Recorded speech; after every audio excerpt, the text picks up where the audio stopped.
Dia, a graça e a paz do Senhor Jesus. Veremos hoje o capítulo de número 51 do livro de Jeremias. Ele vai anunciar o fim da Babilônia, em continuação ao capítulo 50.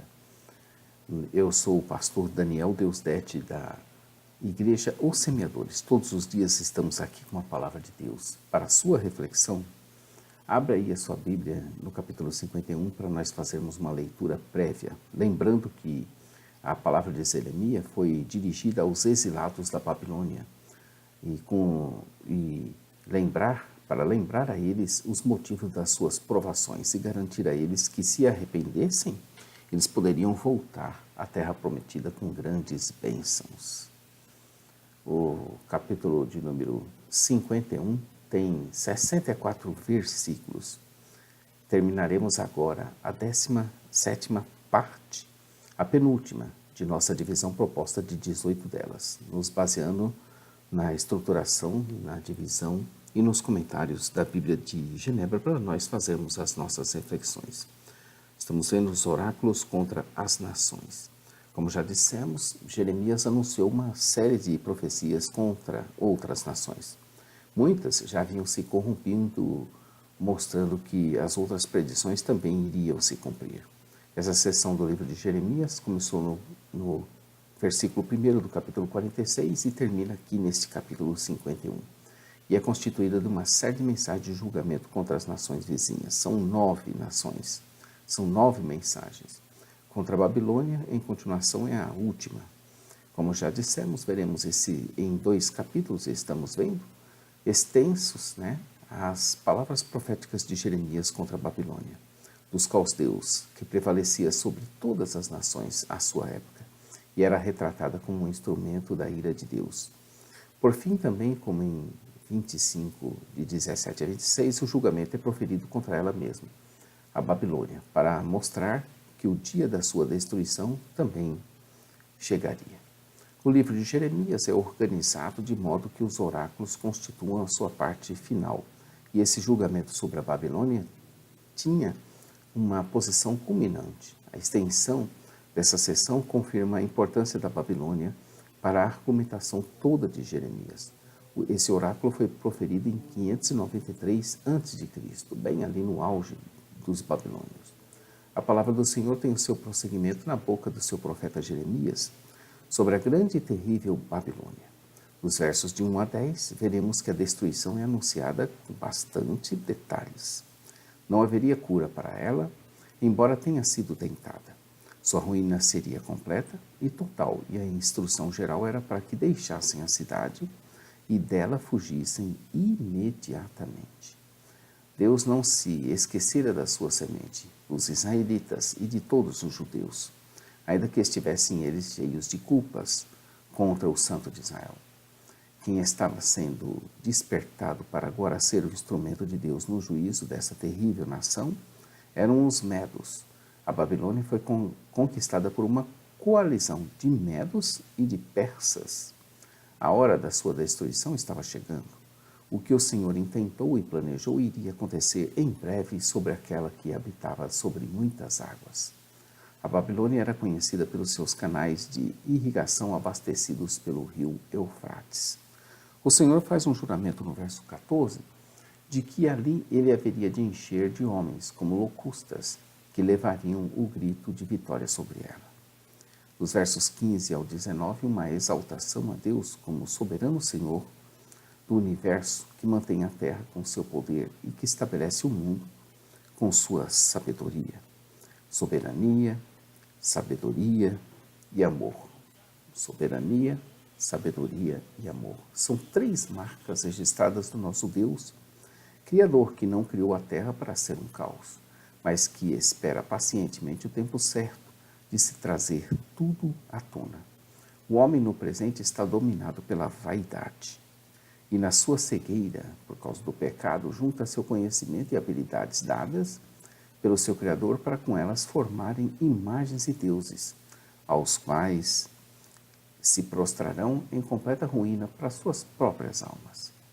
Ele não consegue ver que nelas não há espírito, nem fôlego de vida, e que são obras das suas próprias mãos, obras do engano.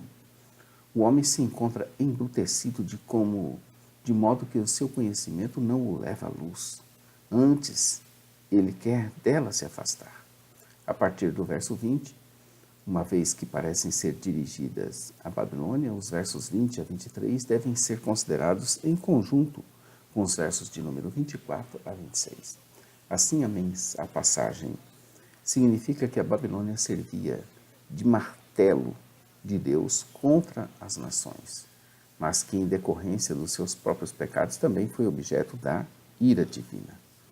Dos versos 27 ao 32, novamente o arvoramento dos estandartes na terra, o toque das trompetas entre as nações, a consagração das nações sobre ela, a convocação dos reinos de Arate, Mini e Askenaz.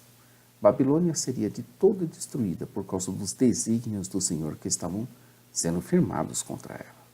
Dos versos 33 ao 40 continuam os oráculos contra ela. Em seu tempo ela se aproveitou e fustigou as nações. Agora era a sua vez de ser fustigada. A destruição e a ruína da Babilônia continua a ser anunciada versículo após versículo, chegando até o verso 58, onde seus largos muros seriam derribados e suas altas portas abrasadas pelo fogo. Trabalharam os povos em vão, uma vez que tudo fizeram agora para ser destruído. Esses muros eram duplos, muito largos, e ainda protegidos por um fosso. As portas altas eram mesmo descomunais. Por exemplo, a porta de Estar era famosa pela sua altura extraordinária, e muitas nações conquistadas se afatigaram na construção de fortificações para a Babilônia. Ainda que ela subisse aos céus, de lá seria derribada pelo Senhor. No verso 53, ele fala provavelmente dos seus zigurates, torres altas que simbolizavam o orgulho religioso babilônico.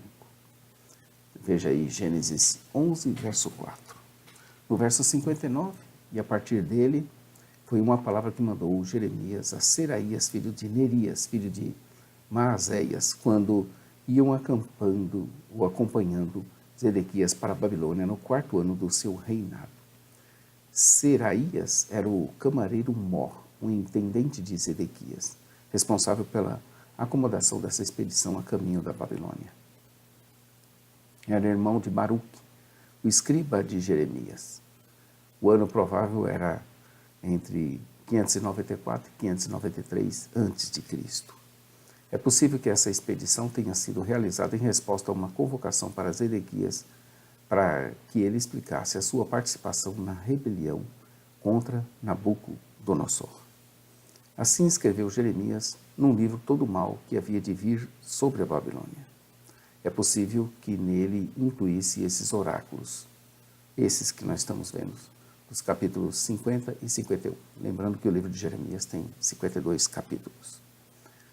O verso 1 do capítulo 51 diz assim: Assim diz o Senhor: Eis que levantarei um vento destruidor contra a Babilônia e contra os que habitam na Caldeia. Esse é o verso de número 1 e o verso final, encerrando esse capítulo, é o verso 64, 63 e 64. Diz assim: E acabando tu de ler este livro, atar-lhe-ás uma pedra e o lançarás no meio do Eufrates, e dirás: Assim será submergida Babilônia, e não se levantará, por causa do mal que vou trazer sobre ela, e eles se cansarão. Jeremias instrui Seraías a ler em alta voz o conteúdo do livro quando chegasse na Babilônia, e ainda deveria dizer que nada mesmo ficaria ali sem ser destruído. Animais, homens, construções, tudo seria destruído completamente. Depois de lido, a instrução de Seraías seria para atar numa pedra, esses escritos para serem lançados no meio do Eufrates. Ele deveria dizer, no ato, que assim como foi afundada a pedra, assim seria afundada a Babilônia, para não se levantar nunca mais. Este ato simbólico profético final reforça a última declaração de Jeremias, da qual se tem registro, ou seja, que a Babilônia cairia. Verso de número 64. Amanhã não perca o capítulo 52, o último capítulo de Jeremias, o cativeiro de Judá na Babilônia. Inscreva-se no nosso canal, conheça o nosso blog e site jamaisdesista.com.br, onde você encontra a parte escrita dessa narrativa com ilustrações, tabelas, gráficos, que vai te ajudar, com certeza. Também temos a semeadores.com.br, nossa loja virtual, onde você encontra todo o nosso material. Nós somos da Igreja Os Semeadores e às 8h30 temos um programa na Rádio Momento Missionário, uma palavra de Deus para você. E às 15 horas, todos os sábados, Momento Missionário, Palavra de Vida com o pastor Johnny Ramos, diretamente da Suécia. A todos um bom dia, fiquem com Deus. Maranata. Ora, ora, vem, Senhor Jesus. Deus te abençoe, querido.